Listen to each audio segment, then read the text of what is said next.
50% ከወለድ ነፃ የባንክ ብድር ተመቻችቶ በ4 ወይም በ8% ቅድመ ክፍያ ውል ተዋውለው የቤት ባለቤት የሚያደርጉት ሞን ሪል ስቴት በአየር ጤና አደባባይ 30% እውነተኛ ቅናሽ አድርገናል። ባለ 1 መኝታ 80 ካሬ በ250 ሺህ ብር ቅድመ ክፍያ፣ ባለ 2 መኝታ 120 ካሬ በ375 ሺህ ብር ቅድመ ክፍያ፣ ባለ 3 መኝታ 139 ካሬ በ434 ሺህ ብር ቅድመ ክፍያ ያለቁና በግንባታ ላይ ያሉ ሱቆችን ከ23 እስከ 200 ካሬ ያገኛሉ።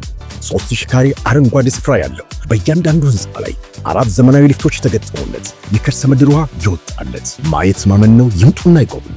ይደውሉ በ0943 43 31 87 ሞን ሪል ስቴት ይገባውታል።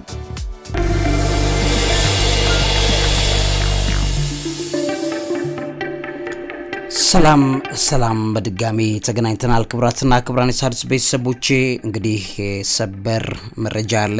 በሰሞኑ በጠቅላላ የኢራኑ አዲሱ አያቶላህ የአሊ ኮሜኒ ልጅ ሙጅታባ ኮሜኒን በተመለከተ የሚወሩ ወሬዎች እንደቆዩ ታውቃላችሁ። ሰውየውን በተመለከተ ተገለዋል ወይም ደግሞ በህይወት የሉም፣ እንደገናም ደግሞ ቆስለው ነው ያሉት በሕክምና ላይ ወይም መንስራት መንቀሳቀስ አልቻሉም። የት ነው ያሉት በሚል the whereabouts ብዙ ጊዜ የተወራ እንደቆየ ታውቃላችሁ። አሁን ግን ዝምታቸውን ሰብረዋል። ምንድነው የተናገሩት፣ ምንድነው ያሉት የሚለው ነገር በዚህ ፕሮግራሜ ላይ ይዤላችኋለሁ። በጣም ወሳኝ ስለሆነ ነው ይሄንን ነገር የምንመለከተው። ከዛ ውጪ ደግሞ የኢራን በአሜሪካ ላይ ጥቃት ለመፈጸም ዝግጅት አድርጋለች በሚል ኤፍቢአይ ይዞት የወጣው መረጃን በተመለከተም በዚህ ፕሮግራሜ ላይ አስተካክዬላችኋለሁ። እነዚህ ላይ ትኩረት አድርጋለሁ። ነገር ግን በጣም በርካታ በእነዚህ ባለፉት 10 ሰዓታት ይህን ዜና በሰራሁላችሁ 10 ሰዓታት ውስጥ በዓለማችን በተለይ በኢራንን ጦርነት ላይ የተሰሙ ያሉ ትኩስ መረጃዎች አሉ። ብሬኪንግ ኒውስ አሉ። የዩኤንኤችሲአር ሪፖርት ሰምቷል። እስራኤልና አሜሪካ በኢራን ላይ የሚያደርሱት ጥቃት እስካሁን 3.2 ሚሊዮን የሚሆኑ የኢራን ዜጎች እንደተፈናቀሉ የሚያሳይ ሪፖርት ወጥቷል። የኢራን ጦርነት በዓለም አቀፍ የነዳጅ አቅርቦት ላይ ታሪካዊ መስተጓጎል ፈጥሯል። የብሬንት ድፍድፍ ነዳጅ በበርሜል ከ$100 በላይ ሆኗል ተመልሶ ማለት ነው። እንደገና ዋጋ ጨምሯል። ኢራን በሃርሙዝ በባህር ሰርጥ በኩል የሚደረገውን የነዳጅ ማጓጓዣ በማደናቀፏ ከዓለም ነዳጅ አቅርቦት 20% የሚያልፈው መስመር ኤፌክቲቭሊ በተግባር ተዘግቷል ተብለዋል ማለት ነው። ይሄም በጣም ከፍተኛ ጨካኝ ዜና ነው። ኢራን በዱባይ አልባዳ ሰፈርና በኩዌት የነዳጅ መርከቦች ላይ ድሮን ጥቃት ማድረሷ ተዘግቧል። ይሄ ድሮን ጥቃት በተሰነዘረበት ቀን ላይ እንደሚታወቀው የኢትዮጵያው ጠቅላይ ሚኒስትር በዱባይ ነው የሚገኙት እና ይሄ ጉዳይ በጣም አነጋጋሪ ሆኗል። የኢራቅ ነዳጅ ማዕከላት መዘጋትን በተመለከተ ኢራን በኢራቅ የነዳጅ መርከቦች ላይ ጥቃት በመሰንዘሯ ኢራቅ ሁሉንም የነዳጅ ማጓጓዣ ተርሚናሎችን ስራ አቁማለች። የኦማን ተርሚናል ተዘግቷል። ወደ ቤተሰቦቼ የኦማን ሚና አልፋሃል የሚባል የነዳጅ ተርሚናል አለ፣ ለደህንነት ሲባል ተዘግቷል ተብሏል። የኢራን ጠቅላይ መሪ ሙጅታባ ኮሜኒ ጥቃቱ እንደሚቀጥልና ለእያንዳንዱ ሞት አጸፋዊ እርምጃ እንደሚወሰድም ተናግረዋል። የእስራኤል ጦር ጥቃትን በተመለከተ የእስራኤል መከላከያ ኃይል ወይም አይዲኤፍ በዋና ከተማዋ በቴሄራን የሚገኝ የኢራን የኒውክሌር ተቋም መደብደቡን ጭምር አስታውቋል። ይሄም በጣም አነጋጋሪ ነው። ዛሬ ኢራን እስላማዊ አብዮታዊ ዘብ ከሂዝቦላ ጋር በመሆን በእስራኤል ላይ በ5 ሰዓታት ውስጥ ከ50 በላይ ኢላማዎችን ዛሬ ሲደበድብ እንደቆየ ታውቋል። የመንግስታት ድንገተኛ የነዳጅ ክምችትን መልቀቅን በተመለከተ የኢነርጂ ኤጀንሲ ወይም IEA የተባለው ተቋም 32 አባል ሀገራትን የነዳጅ ዋጋን ለማረጋጋት 400 ሚሊዮን በርሜል ድንገተኛ ክምችት ለመልቀቅ መስማማቱ ተነግሯል። ነገር ግን እየተነገረ ያለው ይሄ 400 ሚሊዮን በርሜል ቢለቀቅም የዓለምን የነዳጅ ችግር ሊቀርፍ አይችልም። ጦርነቱ የረዘመ መምጣቱ በግልጽ እየሆነ ነው እየተያለ ያለው። ስለዚህ ይሄንን ነገር ሊከራከል አይችልም የሚለው ነገር በእጅጉ እየተነገረ ነው ያለው። ሲቲ የተባለው ባንክ HSBC የሚባሉት ዓለም አቀፍ በጣም ትላልቅ የፋይናንስ ተቋማት ናቸው። ኢራን ጥቃት አድርሳሉ በማለቷ ፈርተው በፋርስ ባህረ ሰላጤ አካባቢ ቢሮቻቸውን ዘግተዋል። በተለይም በዱባይ ያለው ትላልቅ ቢሮቻቸውን ሲቲ ባንክ፣ HSBC ባንኮች ዘግተዋል። በጣም ያሳዝናል። በነገራችን ላይ ዱባይ አሁን ባለበት ሁኔታ ላይ እንደዚህ አይነት ኪሳራ ይገጥማታል ወይም እንደዚህ አይነት አስቸጋሪ ሞመንት ውስጥ ትገባለች ተብሎ አይጠበቅም። ሁልጊዜ ሰው ተረጋግቶ የሚኖረው የሚመስለው የሆነ የተንደላቀቀ ቦታ ላይ ሊመስለው ይችላል። የሆነ ቀን ግን ዓለማችን ባለችበት ኬኦስ የተነሳ ዓለማችን አሁን በደረሰባት ውድመት የተነሳ ሴፍ የሚባል ወይም ታዳጊ የሚባል ቦታ እንደሌለ የሚያሳይ እንደሆነ ታያላችሁ። እዚህ ሁሉ አጫጭር ዜናዎች ባሉበት በዚህ ሁኔታ ላይ እንግዲህ እየተነገሩ ያሉ ሁለት ዜናዎች አሉ። አንደኛው አያቶላው ዝምታቸው መስበራቸው፣ ሌላኛው ደግሞ ኢራን ወደ አሜሪካ በተለይ በካሊፎርኒያ ላይ ድብደባ ልትፈጽም መዘጋጀቷን የሚያሳይ መረጃ ወጥቷል። በዚህ ዙሪያ ላይ መጠነኛ ቆይታዎችን ላድርግላችሁ።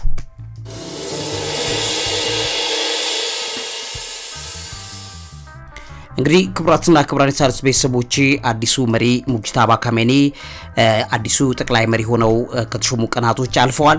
ነገር ግን ሰሞኑን በከፍተኛ ሁኔታ ያው ዝምታቸው ተመርጧል ወይም ደግሞ ዝምታቸው መርጠው ወይም ጠፍተዋል። መጋቢት 8 2026 ላይ ነው የከፍተኛ መሪነቱን ስልጣን የተረከቡት። የቀድሞ ጠቅላይ መሪ አሊ ኮሜኒ የካቲት 28 2026 በተሰነዘረ ጥቃት ህይወታቸው ካለፈ በኋላ ይኸው እንግዲህ ልጃቸው ስልጣን ላይ ወጥተዋል። ስልጣኑ ከተረከቡ በኋላ ለመጀመሪያ ጊዜ ዝምታቸውን የሰበሩት አሁን ነው። ከሰዓታት በፊት ይሄ ሆኗል። እንግዲህ አዲሱ መሪ በአካባቢ ያሉትን የአሜሪካ ወታደራዊ መሰረቶችን እንደሚያጠቁም አስጠንቅቀዋል። በቴህራን ባለስልጣናት የሙጅታባን የቆሰለ የጦርነት አርበኛ በማለት ነው እየጠሯቸው ያሉት። ይሄ እንግዲህ ምን ማለት ነው የሚለው ነገር እየተነገረ ትንተና ብዙ እየተሰጠበት ይገኛል። የካቲት 28 በተካሄደ ጥቃት እግራቸው ላይ ጉዳት እንደደረሰባቸው ነው እየተዘገበ ያለው። አዲሱ መሪ እንግዲህ ጥቃት ሊሰነዘርባቸው ይችላል የሚል ከፍተኛ ጥበቃ የሚደረግለት ስውር ቦታ ተሸሽገው እንደሚገኙ እየተነገረ ነው። በሚገርም ደረጃ ሩሲያ በዚህ ደረጃ ላይ ከፍተኛ እገዛ እያደረገች እንዳለች እየተነገረ ይገኛል። ይሄም ምናልባት በህይወት ቆይተው ይሄንን ዘመን ተሻግረው ወይም ደግሞ ይሄንን ጦርነት አሻግረው ውጤቱን ሊያዩ ይችላሉ። ሩሲያዎቹ ካልሆነ ሊገደሉም ይችላሉ። ስለዚህ አዲሱ መሪ ጥቃት ሊሰነዝርባቸው ይችላል በሚል ከፍተኛ ጥበቃ በሚደረግበት ስውር ቦታ እያሉ ብዙ ነገሮች እየተሰሙ ይገኛል።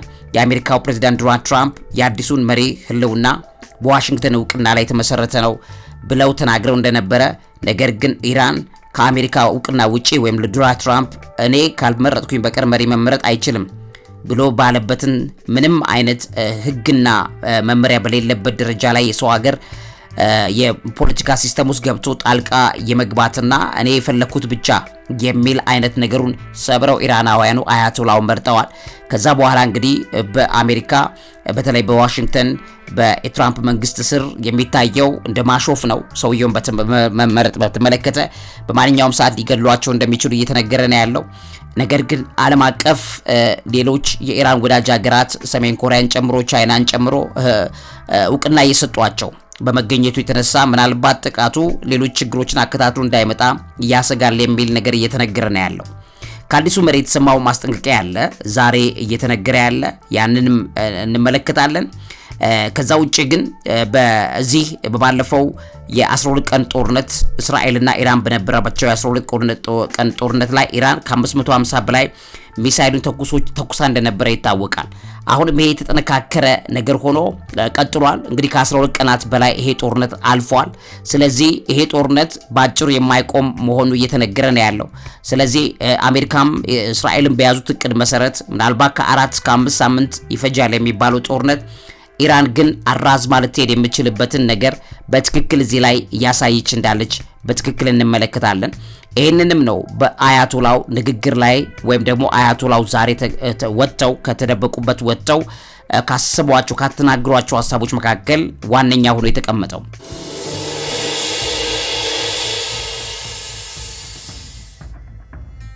እንግዲህ ሙጅታባ ካሜኒ መጀመሪያ መልእክታቸውን በኢራን መንግስት ቴሌቪዥን ጣቢያ በኩል አስተላልፈዋል። ዛሬ የመጀመሪያው ሙጅታባ ካሜኒ መልእክት ተብሏል።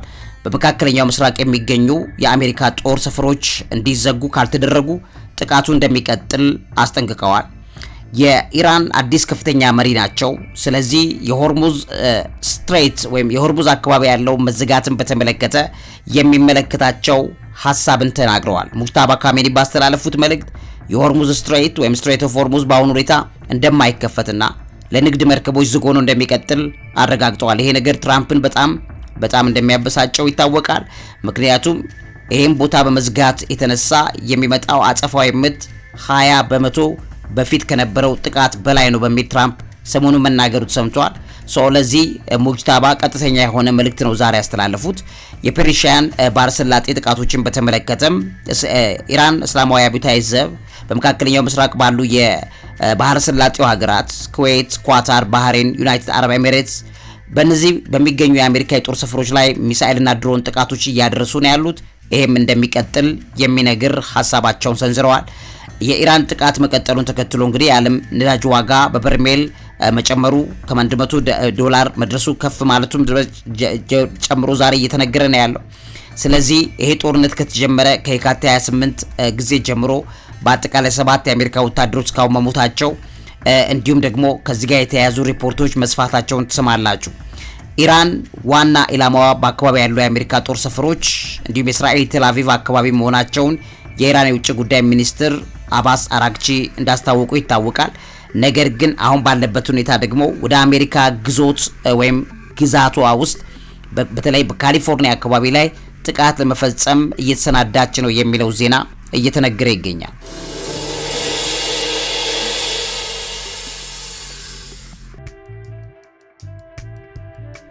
እንግዲህ ውድ ቤተሰቦቼ የኢራንን ጥቃት ከማየታችን በፊት ብዙ ጊዜ እንደሚታወቀው አሜሪካን ሀገር በቀላሉ በሌሎች ሀገራት ሚሳኤሎች ወይም ድሮኖች ለመጠቃት እጅግ በጣም አስቸጋሪ የሚሆን ተፈጥሮ እንዳላት ይታወቃል። ይሄንን በተመለከተ የሚቀመጡ ብዙ ምክንያቶች አሉ። እንደገናም ደግሞ እቺን ሀገር አሜሪካንን ማጥቃት የሚችሉ ሀገራት ደግሞ አሉ በዝርዝር የሚታወቁ። ነገር ግን አስቸጋሪ የሚሆንበት ምክንያት ምንድነው የሚለውን በተመለከተ ስናይ ሰፊ ጂኦግራፊካዊ ወይም ጂኦግራፊያዊ ርቀት ወይም ጂኦግራፊካል ዲስታንሱ ረጅም ስለሆነ በጣም አስቸጋሪ ያደርገዋል። አሜሪካ በአትላንቲክ እና ፓሲፊክ ውቅያኖሶች የተከበበች ናት። ከኢራን ወይም ከመካከለኛው ምስራቅ የሚለቀቁ ማንኛውም ሚሳኤሎች እጅግ ረጅም ርቀት መጓዝ ይኖርባቸዋል። ስለዚህ ጂኦግራፊዋ ያለችበት ቦታ ለሚሳኤሎች በጣም አስቸጋሪ ይሆናል። ሁለተኛው የላቀ መሬት ላይ ሚሳኤል መከላከያ ወይም GMD ያለባት ሀገር ናት። አሜሪካ ከባህር ማዶ የሚመጡ አህጉር አቋራጭ ቦሊስቲክ ሚሳኤሎችን ወይም ICBM በጠፈር ላይ የሚያግዱ ወይም ግራውንድ ቤዝድ ሚድ ኮርስ ዲፌንስ የሚባል አላት GMD የሚባል ይሄ ሲስተሞች አሏት። በዚህ የተነሳ ብዙ ሚሳኤሎች አልፎ መሄድ አይችሉም። የባህር ላይ ኤጂስ የሚባል መከላከያ ሲስተም አላት። በአሜሪካ የባህር ኃይል መርከቦች ላይ የተገጠሙ SM-3 ሚሳኤሎች በበረራ ላይ ያሉ የቦሊስቲክ ሚሳኤሎችን በጥሩ ሁኔታ የመምታት አቅም አላቸው። ሌላኛው የታድ ሚሳኤል መከላከያ ሲስተም አላት። ተርሚናል ሃይ አልቲቱድ ኤሪያል ዲፌንስ የሚባል ይሄ ሲስተም እንግዲህ አጫጭርና መካከለኛ ርቀት ሚሳኤሎችን ከከባቢ አየር ውጭና ውስጥ የመከላከል ከፍተኛ አቅም አላት አሜሪካ። ሌላኛው የማያቋርጥ የሳተላይት ክትትል አላት። እንደሚታወቀው የቅድሚያ ማስጠንቀቂያ ራዳሮች ኤርሊ ዋርኒንግ ራዳርስ የአየር ላይ ኤር ሱፕሪማሲን ትጠቀማለች። የሁሉም አቅጣጫ መከላከያ ወይም ሌየርድ ዲፌንስ የሚባል የተገደበ የኢራን የረጅም ርቀት ሚሳኤል አቅምን በተመለከተም ያላት ዝግጁነት፣ የሌሎችም ጉዳዮች ከዚህ ጋር ተያይዞ አሜሪካንን በቀላሉ ማጥቃት የማይቻል እንደሆነ ይታወቃል። ነገር ግን እነዚህ ነገሮች አልፈው ማጥቃት የሚችሉ አገሮች አሉ ወይ? አዎ አሉ። ከነዚህ መካከል የሩሲያ ጦር መሳሪያዎች ይገኛሉ።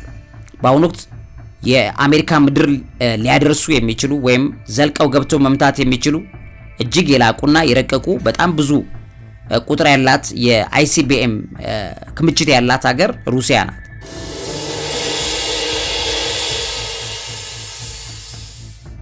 ለምሳሌ RS-28 ሳርማት የሚባል፣ RS-24 ያርስ የሚባል፣ RT-2UTTH የሚባል ቶፖል ኤም ይሉታል። የኒውክሌር ጦር መሳሪያ መሸከም የሚችሉ በቀላሉ መመታት የማይችሉ ሚሳኤሎች አሏት ሩሲያ። ቻይናም እንደዛው አሜሪካንን ድንበር ዘልቃ ገብታ መምታት ትችላለች። የረጅም ርቀት ሚሳኤል አቅሞቿ በፍጥነት እያሳደገች መጥታለች ቻይና። እንደ DF-41 እንደ DF-31 ዶንግ ፈንግ የሚሉት በጣም አደገኛ የአቶሚክ ቦምብ የሚጭኑ በጣም ግዙፍ አቶሚክ ቦምብ ኒውክሌር ጦር መሳሪያ ላልኳቸው የአቶሚክ ቦምብ የሚሸከሙ ጦር መሳሪያዎች አሏት ቻይና። እንደ DF-41 እና 15000 ኪሎ ሜትር መጓዝ የሚችሉ አቅም ያላቸው በጣም አደገኛ ጦር መሳሪያዎች አሏት። እነዚህም ቻይናም የአሜሪካን ድንበር አልፋ መግባት ትችላለች። ሰሜን ኮሪያም እንደዚሁ ናት። የአሜሪካ ዋና ምድር ላይ ያደርሱ የሚችሉ እንደ ዋሶንግ 15 እንደ ዋሶንግ 17 ዋሶንግ 18 ያሉ የረጅም ርቀት አቶሚክ ቦምብ ተሸካሚ ሚሳኤሎች አሏት። ያን ያዳበረች የሞክረች ትገኛለች። ካላት በተጨማሪ ያዳበረች ትገኛለች። እነዚህና መሰል ሀገራት ጥቂት ናቸው ማለት ነው አሜሪካን መድረስ የሚችሉት። ከዛ ውጪ ግን እንደ ኢራን ያሉት ለምሳሌ በ2026 መጀመሪያ ላይ ኢራን በሪፖርቶች ላይ እንደሚያሳዩት ኢራን የአሜሪካን ወታደራዊ ጣቢያዎች በመከላከያ ምስራቅ የመምታት አቅም ወይም ሾርት ሚዲየም ሬንጅ የሚባል እንዳላት ተነግሯል። አሜሪካ ዋና ምድር ድረስ ሊደርስ የሚችል ሚሳኤል አቅም በአሁኑ ወቅት ግን የላትም። ስለዚህ ይሄ አንዱ የኢራን ክፍተት ነው ማለት ነው። ህንድን በተመለከተ አግኒ ቪ የተባለ የረጅም ርቀት ሚሳኤል አላት። አቅሟ አሜሪካ ድረስ ሊደርስ እንደሚችል ይታመናል፣ ግን እስካሁን ድረስ በትክክል የተረጋገጠ አይደለም። የኒውክሌር ጦር መሳሪያ ካላቸው ሀገራት ሩሲያ፣ ቻይና፣ ሰሜን ኮሪያ፣ ህንድ፣ ፓኪስታን፣ እስራኤል፣ ፈረንሳይ፣ ብሪታንያ ኒውክሌር የታጠቁ ናቸው። ከነዚህ ውስጥ ሩሲያ፣ ቻይና፣ ሰሜን ኮሪያ አሜሪካን በቀጥታ በረጅም ርቀት ሚሳኤል የመምታት ቀጥተኛ ስጋት መፍጠር የሚችሉት እነሱ እንደሆኑ በግልጽ እንረዳለን። ነገር ግን ይሄንን መድረስ ካልተቻለ ታዲያ ኢራን በምንድነው ሊደርስ የምትችለው? ከቅርብ ርቀት በሚነሱ ድሮኖች። እነዚህን ድሮኖች መጠቀም ትችላለች፣ ወይንም ደግሞ ከቅርብ ርቀት ከደቡብ አሜሪካ ክፍል በቅርበት ያሉ ቦታዎችን ተጠቅማ ሚሳኤል መልቀቅ። እነዚህን ነገሮች ኢራን ተጠቅማ አሜሪካን ልታጠቃ ትችላለች የሚል ስጋት እየተነገረ ይገኛል።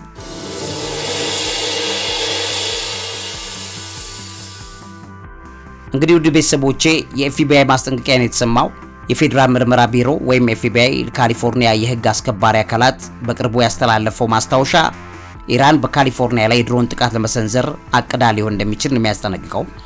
የጥቃቱን አይነት በተመለከተ መረጃው እንደሚያመላክተው ጥቃቱ ድንገተኛ ወይም ሰርፕራይዝ አታክና ምናልባትም ሰው አልባ አውሮፕላኖችን ወይም ድሮኖችን መጠቀም ያንን የሚጠቀም ሊሆን እንደሚችል እየተነገረ ነው ያለው። ድሮኖቹ በፓሲፊክ ውቅያኖስ ላይ ከሚገኝ ያልታወቀ የባህር መርከብ ወይም አንአይደንቲፋይድ ቨስል ላይ ሊወነጨፉ እንደሚችሉ እየተገለጸ ያለው። ይሄ መረጃ የተገኘው እንግዲህ በየካቲት 2026 እንደ አውሮፓውያን ዘመን አቆጣጠር መጀመሪያ ላይ እንደሆነ ከዩኤስ የባህር ዳርቻ ጠባቂ ወይም ዩኤስ ኮስት ጋርድ የስለላ ክፍል መረጃው እንደመነጨ እየተነገረ ይገኛል። ጥቃቱ አሜሪካን በኢራን ላይ ለሰነዘረችው ወታደራዊ እርምጃ የአጸፋ ምላሽ ለመስጠት የታለመ እንደሆነም ነው የሚነገረው። የህግ አስከባሪ ባለስልጣናት መረጃው ያልተረጋገጠ ወይም አንቨሪፋይድ እና ሊታመን የማይችል ነው የሚለው ጭምር አጣጥለውታል በማለት የአሜሪካ ከፍተኛ የሚዲያ አካላት በዚህ ዙሪያ ላይ ከፍተኛ ዘለፋ እያካሄዱ ይገኛሉ። በኤፍቢአይ ማስታወሻ ላይ ጥቃቱ መቼ ሊፈጸም እንደሚችል የተጠቀሰ ግልጽ ጊዜ ገደብ የለም። ጥቃቱ በካሊፎርኒያ ውስጥ የትኞቹን ቦታዎች ኢላማ እንደሚያደርግን በዝርዝር አልተቀመጠም። ምንም እንኳን ያው ማስጠንቀቂያ ቢወጣም ባለስልጣናት በአሁኑ ወቅት አስቸኳይ ወይም ቀጥተኛ ስጋት ወይ ኢሚነንት ትሬት እንደሌለ ነው ለማረጋገጥ ይቻል ነው እያሉ እየተናገሩ ይገኛሉ። የካሊፎርኒያ ገዢ ጋቪን ኒውሰም ግዛቱ ሁኔታውን በትኩረት እየተከታተለችና ለጥቃትም ቢሆን ዝግጁ መሆኗንም ጭምር መግለጻቸው የተነገረ ይገኛል። ማስታወሻው የተላለፈው የህግ አስከባሪ አካላት በቂ ዝግጅት እንዲያደርጉና ንቁ እንዲሆኑ ለማሳሰብ እንደሆነም ተገልጿል። ከባህር ላይ ድሮኖችን መተኮስ ለአጥቂው ትልቅ የቴክኒክና የሎጂስቲክ ፈተና እንደሚሆንበትና በአሜሪካ የመከላከያ ዘዴዎች በቀላሉ ሊታወቅ እንደሚችል ባለሙያዎች ይናገራሉ። የሎስ አንጀለስ ሸሪፍ መስሪያ ቤትና ሌሎች አካላት የጥበቃ ስራቸውን አጠናክረው ግን ቀጥለዋል።